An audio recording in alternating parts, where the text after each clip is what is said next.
Hi everyone, welcome to Complete Car and welcome to this top secret facility in the Czech Republic, in the town of Mladá Boleslav, just outside Prague, just off the E65 motorway. So not actually that secret at all. But this is the HQ of Skoda and we are here to look at this, the new Skoda Epiq. It's Skoda's latest and indeed smallest electric car. It'll be going on sale later this year, slotting in below the L-Rock, but this is quite different because where the L-Rock and the bigger Enyaq are based on the MEB platform that comes from the rest of the Volkswagen group and which is rear-wheel drive, this rides on the new MEB Plus architecture, which is front-wheel drive, and it's designed for smaller, more affordable cars. Because while this Epiq does look quite pleasantly chunky, and it's kind of giving modern electric Yeti vibes, isn't it? It is designed to be affordable, and it is designed to be small. It's actually only 4.1 meters long, so it's only barely bigger than the dearly departed Ford Fiesta in terms of its length. This is not a big car, although as we will see in a moment, it's quite roomy inside. But let's talk about the styling for a minute, first of all. Now, this is a limited edition, a first edition, so there are some differences on this model compared to the standard Epiq. It may or may not come to Ireland in this specific form, but if it doesn't, this gives you a good idea of what a Sportline model will look like.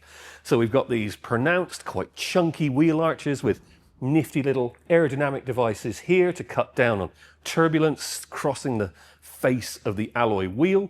We've got these new T-shaped lights as part of the updated tech deck face. Sorry for all the technical talk, but this is what Skoda calls it. So this is a new kind of corporate look for Skoda. And it's kind of nice. I mean, it looks a bit like you let the Joker from Batman design a car, but nonetheless, it's kind of good. And this being the first edition, or indeed the Sportline, you get black Skoda badging on the nose.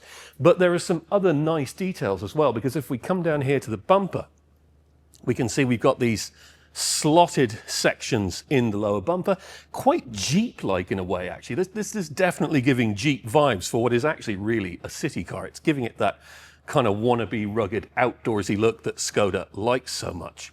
But there's more. There's hidden stuff here as well, because this line that runs across the bottom of the bumper and through this section, it's called the volcano line, but it actually hides a neat little air vent here, and that directs and ducts air up through and across the wheel arch. And again, that helps with the aerodynamic performance.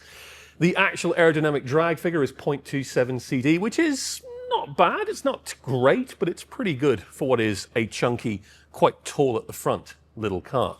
So all these little bits help in terms of smoothing out that aerodynamic wake and giving the car more range. So when we come to the back of the Epiq, there's a couple of more nifty design details I want to talk about. First of all, this new thing for Skoda, which is the Skoda lettering here on the rear pillar. You'll see that on other models as well, like the big 7-seat Peak. But there's a really, really nice touch. You see these little flicks here? These aren't specifically for aerodynamics, although they do have a small aerodynamic effect. They're actually to stop stone chips from flying up as you drive and battering the windscreens of other drivers. That is a really nice touch. As we come around the rear, again, Skoda spelt out nice and strong across the boot lid. I do miss the old Flying Arrow Skoda badge, but maybe I'm alone in that. But again, you get this nice sense of chunkiness, and look how wide that boot opening is as well. You can tell, even without opening the boot, this is going to be a practical car. But there are other practical touches too. Again, you've got this slotted section in the rear bumper that mirrors what you've got at the front, but also it's been left unpainted all the way around here to the wheel arch. And that's to help you avoid getting scuffed paint when you're parking in tight spaces or in town. Skoda has always made really practical, useful cars, but this Epiq takes it to, well, shall we say, epic proportions. Now, when you open the boot at first, because the adjustable floor is set to its highest level, it doesn't look all that impressive. It's pretty good. I mean, you've got some nice molded in bag hooks at either side. You've got this dangling cable storage bag here. That's really handy, keeps your cable up out of the way. There's a couple of tie-down points, and there's little bits of extra storage here at the side. When it gets really impressive, though, is when you lift this up. There is a huge amount of space under here. This is a really properly big boot. 475 litres at its maximum. That's 75 litres more than the petrol-powered Kamiq small SUV that Skoda already makes, and yet the Epiq is slightly shorter overall. This really does show you the packaging benefits of an EV. You don't have to have a big piece of ironmongery up the front, because the battery's under the floor, you can get much more space. Now, if you do go for the optional high-end Canton stereo, there is a subwoofer that goes under here that does rob a little bit of space. It's only about 20 litres or so, so it's not a huge penalty. And this boot floor is, of course, adjustable. I'm slightly cat-handed, but I can get it down there. And now you can see loads more space. If you fold those back seats and they split 60-40, you can open up more than 1,400 litres of space. This is a really properly practical little car. And again, this being a Skoda, there are some nice touches. So this luggage cover, it's a rigid one, doesn't fit under the boot floor, but you can clip it upright behind the back seat if you need to, say, put a dog in the back of the car, which I do need to on a regular basis. And the handy little ice scraper has migrated from under the fuel flap to its own dedicated slot in the boot lid. That's another nice touch. So yeah, it may be small, but this Epiq really is epically practical. And yes, I did have to use that pun, sorry.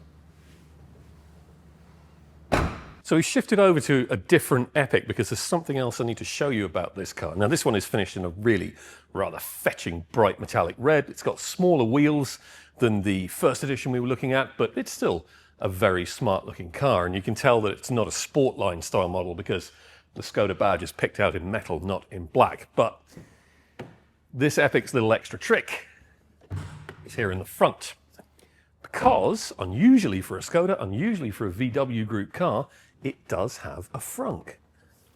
Now, it's not a massive one, and this, it has to be said, is a prototype version, so it doesn't quite fit flush. The actual production ones will do. But it holds about 25 litres. You can get your charging cables in there. You can get a few accessories in there, and there are some nice touches, such as, look, a little handy brush for cleaning things out, and this I particularly like. See that? It's not for your shoes, it's for cleaning muck off your cable. If the cable's been out in wet and filthy weather, which, let's face it, we live in Ireland, it's going to be. So that's a really nice touch if you want to be slightly fastidious about your cables. Another nice touch is the windscreen washer filler, which opens up into its own little funnel. That's been seen on other Skodas, but it's here on the Epiq too. I think that's going to be a great little accessory to have. It really helps free up a little bit of extra space in the boot. And actually, if you go for the high-end Canton sound system as an option, that comes with a subwoofer, which goes under the boot floor and which eats into that space by, coincidentally, around about 25 litres. So you can have your big thumping stereo and compensate for the loss of boot space by having that as your accessory. That's a really nice touch.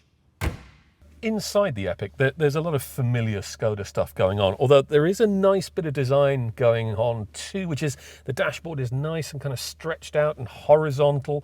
It looks nice and sturdy, but it's not overbearing. It doesn't sit up too high. You don't feel like you can't see forward. And indeed, even though this seat is quite low down, I can see quite a bit of the bonnet from my driving position, and that's always a reassuring thing. Now, although some of the Volkswagen Group electric cars are moving away from this small driver's display to a bigger 10-inch one, this does retain the older 5.3-inch screen, but actually it works very well and it's nicely inset down here in the dashboard, not too overpowering in terms of light, and that's important for when you're driving at night. You do get a 13-inch screen here in the center. Again, familiar from plenty of other Skodas. It has stuck, unfortunately, with the sliding stereo volume control, which is annoying, and also the climate controls are only on the screen. Although you do get a couple of shortcut buttons down here. One that will take you directly to the climate screen, one that takes you to the driving modes, one that takes you to the driver assist systems. And it's quite a good screen to use. I've been fiddling around with it a little bit this morning. There's some Google software in there now, and that does help make things a bit more slick and a bit of an improvement on what we've seen from Skoda in the past. Now, there are quite a few recycled materials in here. Skoda's upping its recycled material count, trying to make the cars more and more environmentally friendly. One of those is called Tectona, and it's a synthetic leather, and that goes here on the dashboard and little bits here on the doors as well. It's quite nice. It's a little bit kind of slightly odd to the touch, but I think you get used to it. There's some nice ambient lighting running just across the top of that section of the dashboard as well. So for a small and relatively affordable car, and of course this is a high-spec version, I will admit, it does feel very nice in here. This is the 3-spoke steering wheel, which will be standard on Sportline models. There will be a 2-spoke wheel for lesser versions. You get this nice grey fabric on the seats, and in this first edition you get the contrast coloured stitching. You do get Isofix anchors in the front seat in this car too, as well as 2 in the back, so Skoda is really being properly family friendly with this car.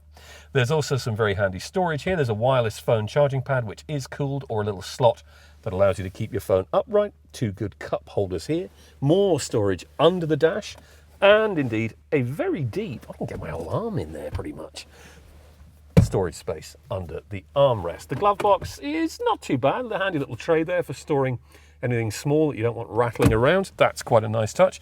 And the door bins are a decent size, a little bit narrow, but for a car of this size, not too shabby. The driving position is comfortable. Steering wheel has quite a bit of adjustment. I mean, I can get that out quite a long way.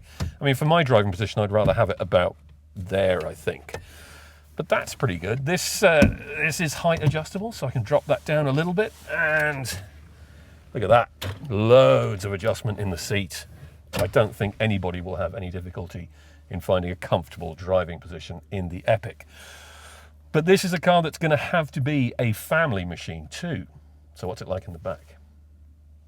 Well, that's more or less my driving position. I'm about 185 centimeters tall, and yet space in the back of the Epiq is pretty good. I've got just enough knee room, reasonably good headroom, and the seat is comfortable. There is a flat floor, obviously, but that seat is quite narrow. I'm not even going to attempt to sit there, but I think you'd squeeze in smaller children and so on a narrow seat cushion, I would think. Again, Isofix anchors here in the back, although they are slightly buried behind slightly awkward covers. They're not going to be the easiest to use, but at least they are there. You do get air vents. You get a little upright storage thing, which would handily take a mobile phone. Split level seat pockets, because you've got a big section here and a smaller section here into which you can again slot a phone or maybe your earbud case. And this one does have a nice little armrest, although your elbow is going to drop into the cup holders, which isn't always ideal. One nice touch in this first edition, bright orange seat belts. I would definitely have those if they're available as an option later in the year. I mean, it's not bad. It's not the roomiest car in the world, but then what did you expect from something that's only 4.1 meters long? If I can fit back here in reasonable comfort, then definitely even your lanky teenagers will get in without too much complaint. So yeah, this is looking like a pretty solidly practical family car. You will get a choice of 2 batteries in the Epiq. There's a basic and a bigger one.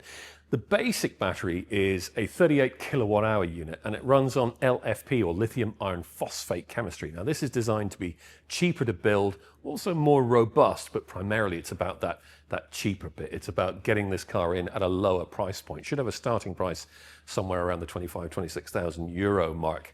Now, obviously, you're not going to get a huge amount of range out of 38 kilowatt hours. So the basic Epiq, which comes with a choice of 115 horsepower or 130 horsepower electric motors, a new AP290 motor mounted in the front, of course, you'll only get 315 kilometers out of it at best. Now, that might be enough, and it's certainly in line with other cars in this kind of small EV SUV segment, but there is a bigger, potentially better option. There's a 55 kilowatt hour version, which uses NMC, that's nickel, manganese, cobalt. That's more sophisticated, slightly more expensive battery technology, and it gives you more range, up to 430 kilometers. Charging is also different. So the charging flap is here on the right-hand front of the car. The basic battery will only charge up to a maximum of 90 kilowatts on DC power, and that depends on which version you have. If you go for the basic version, it's only 50 kilowatts of DC power.